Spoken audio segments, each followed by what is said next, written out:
Welcome to the bold analysis, ladies and gentlemen. And I want us to have a very interesting podcast here. Kindly make sure you watch to the end and also subscribe to our channel. We are on our way to 50,000 subscribers. Then after that, we shall be targeting the 100. The country's unexplained problem, or let me say, what has been pitched in this country as an economic problem that is behind the punitive taxation regime that the country is staring at, have seen the administration moving to unthinkable breadth to collect coins from Kenyans. But William Ruto's closest ally, lawyer Ahmed Nasser, is saying that while we are talking of an economic problem, but the diagnosis is not on amount of money that we are going to collect, but the problem is a rule of law and a governance problem. Ladies and gentlemen, welcome to the Bold Analysis, and I want to ask you, what do you think? Do you agree that our problem is about the money or governance problem? So that's what I want us to look at. And let me just share with you some very interesting developments here. President William Ruto met teachers union officials in State House and some representatives of the nurses in this country. And the teachers union only asked for 2%, not 2%, or even 1% salary increase to cushion them from the inflation currently that is surging, as the government plans to deduct the 3%. And they could not agree, and the president said that the taxes are not negotiable. But as that is going on, do you know that SRC, Salaries and Remuneration Commission, has approved a salary increase to the office, or rather a salary increase to President William Ruto, Rigathi Gachagua, the Deputy President, and some other members of independent commissions and senior government officials. Now, a service provider like a teacher, like a doctor, is working under very poor conditions and poorly remunerated. But why would a politician take a salary increase? I'm even asking, why are we increasing the salary of president and deputy president and these independent commissions, when these fellows are using all that cash and they're donating millions weekly to Harambes? And even to say it as it is, nowadays the institutions are very happy to invite Rigathi Gachagua to the chief guests in their graduations, because Rigathi will always splash some 500,000 or 1 million to graduates to celebrate. Why are we not willing to add money to a teacher or a doctor working in Loitoktok, but we are fattening the pocket of a politician whose major part of his money is going for donations, weekend donations. In a week, these politicians are donating millions. That means we have a problem. Now, the current finance bill has been challenged in court. And I followed Okiya Omtata saying something I want us to pay attention to. One of the clauses is challenging is the moral ground that we are having our debt bill is 1.2 trillion to pay our debts that both me and you don't know, don't understand, they have not been audited, but we're just being told we are going to pay debts. And he's creating, or rather he's bringing a very critical question using these figures. Something not coming out clearly. That's where this kind of money goes. They hide them offshore. And then they're bringing that money for Kenyans to pay. So the issue is that we cannot continue paying debts that we don't know what they did. You have things like Kenyan Fertilizer of 1974 in Dagoretti. We don't see that fertilizer factory. We are paying those kind of debts. And there are very many debts of that kind. So why are Kenyans being forced to pay debts that did not benefit them? It's a moral issue. And one that we must sit down and say, okay, we are reaching a point where we must audit these debts. So even the moral foundation of the finance bill is not there, because they are paying 60% of it is going to pay debts which have not been audited, debts which have not been declared. And so we have got all those things that are of concern. And so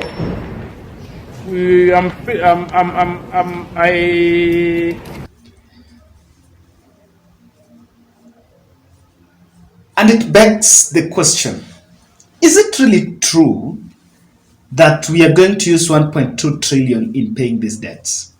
Is it really true? That is the question. And I also buy this, I also try to understand it this way. If we are overtaxing the people of Kenya to pay these debts, but then when we were taking these debts, they were supposed to have been used to help the same economy. So we would not have been going back to people's pockets to fund, to finance the debts. We have a problem somewhere, and something is not adding up. And I remember Eric Latif asking the president whether that debt register will even one day be made public.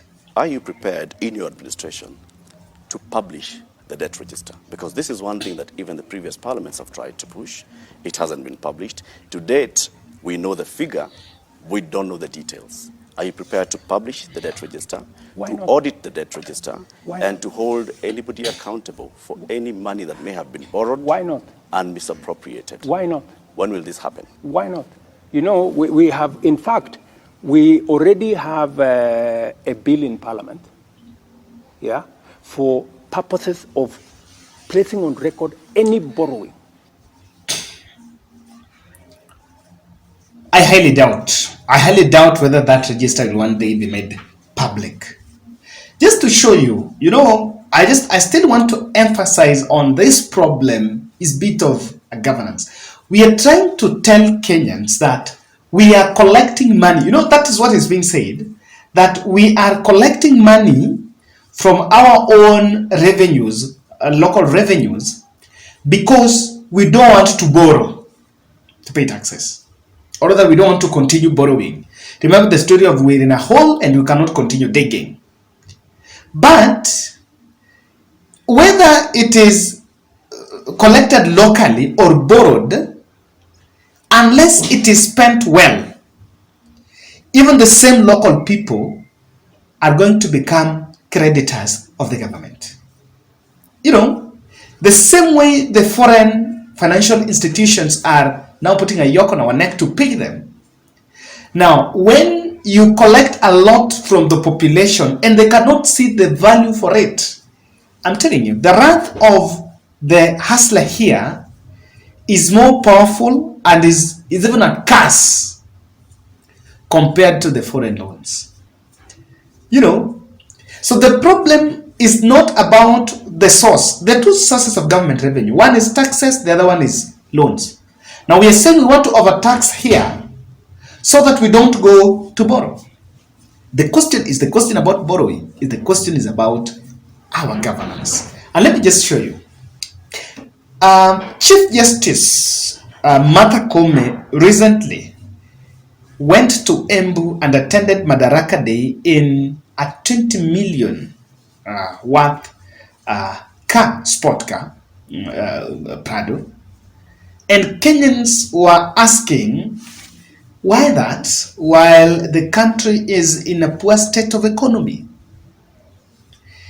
Kenyans really asked questions about what exactly that is. Now, the coincidence is this. The case that Okiya Omtata is taking to court is challenging government, and they are taking it to judiciary, and the same judiciary is also coming in the spotlight for an overspending.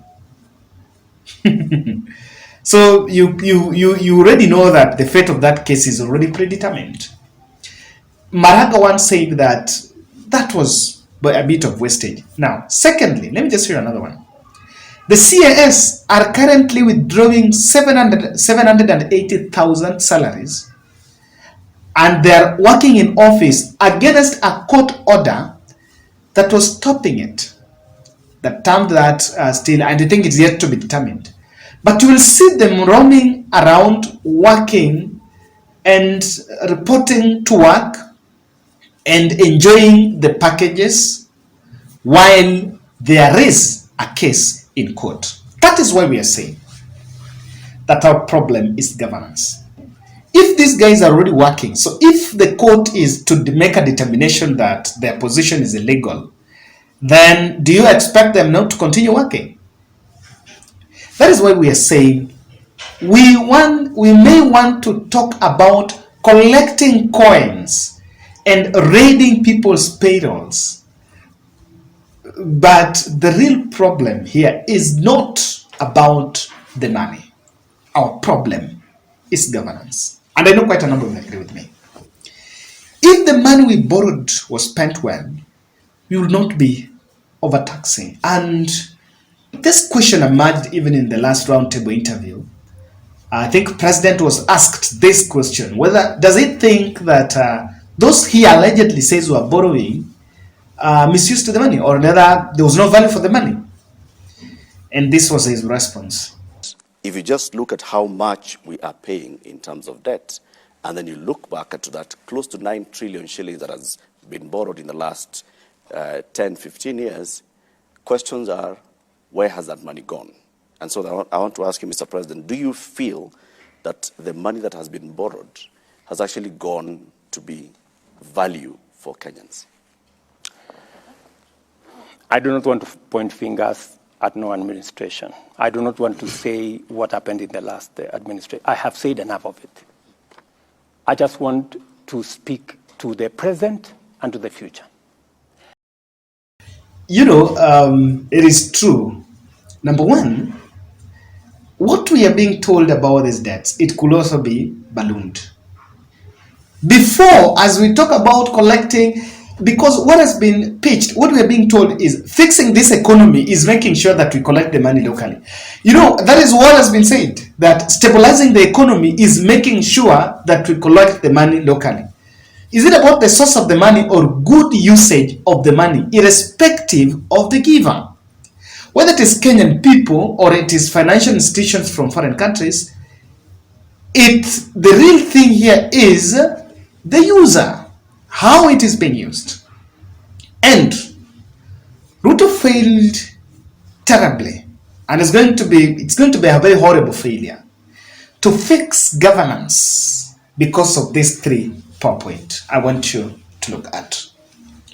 The system is dominated by shareholders, and the shareholders are boldly stopping at nothing, because there is something that has gotten to people's head, that we made this government, we campaigned for it, it is for us, it is ours.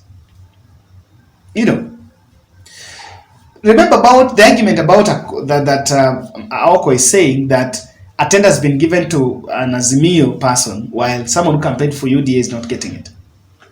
Now that is what we are talking about. Even our tendering processes, they cannot be smooth because they are they're already invaded by shareholders, people who think and know very well, Utadu, it is our government. I want to tell you, what do you think Chief Justice Martha Koome, do you think William Ruto can confront Martha Koome? Do you think? Cannot. Because these are some of the people that made him become the president. Yeah. It was part of this team that crafted Uhuru's succession and to make sure that Ruto was the president. So because of this shareholding, these are people who cannot tell them anything. Number 2, they wield a lot of political capital around you, and they can always threaten your power unless you're willing to face the bull by its horn. I don't know who's going to face the bull by its horn, But the shareholders is one of the biggest, and it's not new. That's saying when you watch Gazette, you will realize that people are getting jobs by the fact that they campaigned for the administration. Now, we cannot fix this because of we've normalized wastages, and in fact we've normalized stealing, and that is why we are still in the foreign loan traps. The foreign loan traps is to fund wastages, to fund corruption. And the reason why we are still in it is because I think we had Western infiltration in our politics. I am one person that I still believe that the diplomats that camped in Bomas of Kenya at the time the presidential results were to be announced, they were there for a mission. And one way or the other, foreign powers played a role to make Ruto the 5th president of the Republic of Kenya. So the fellows who are bragging and shouting about how they made Ruto president, I always look at them and say, you guys, you don't know what you are saying. You simply don't know what exactly you are saying. People who are bragging about how they campaigned, they don't know. I always laugh at it. And because of that, we are already in some sort of a cage. The president said recently, I think he should get that soundbite, where IMF were telling him to even continue borrowing, that they are fine. And he said, IMF wanted us to borrow more, knowing very well of maybe we are at the risk of not paying.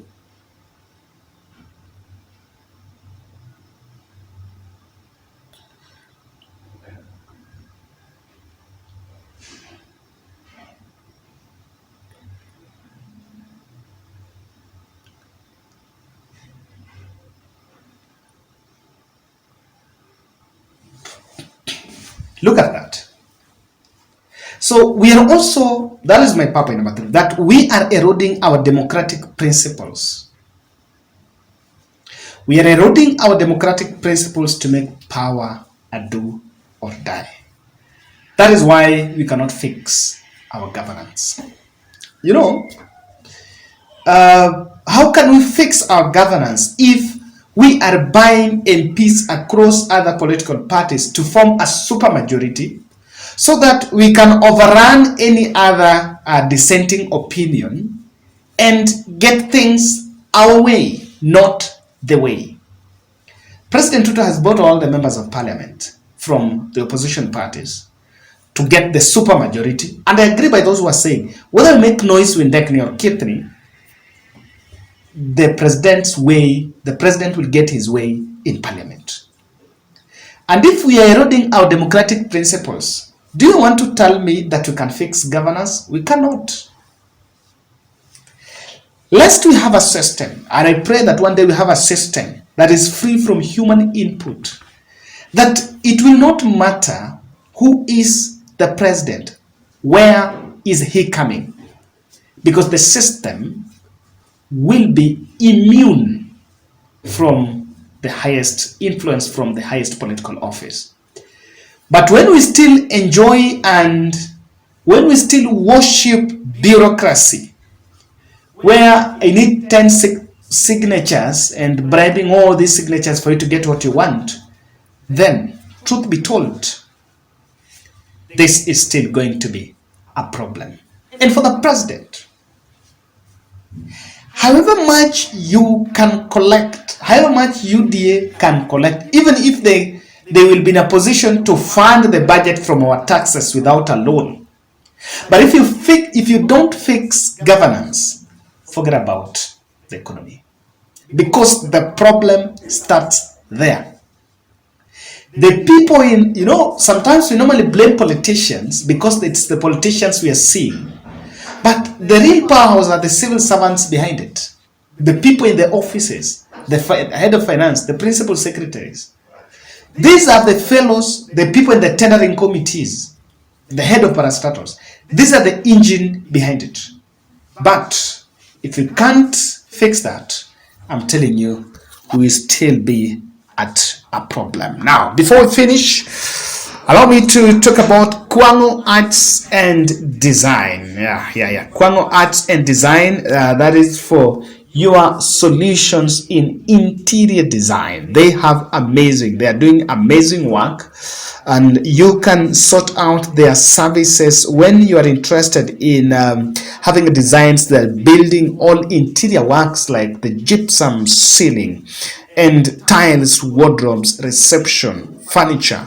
And be it residential or commercial, you need a good designer. That is why sort out Kwango Art and Design. Their number is +254 710 444 353. 710 0710 444 353, and you are going to get solutions for your interior design. Thank you very much, guys, and let's meet in the next podcast. I want to read comments. First 10 comments I'm going to sample and see what's your opinion about our problem. Is our problem about the money? Is really about governance? That's my take.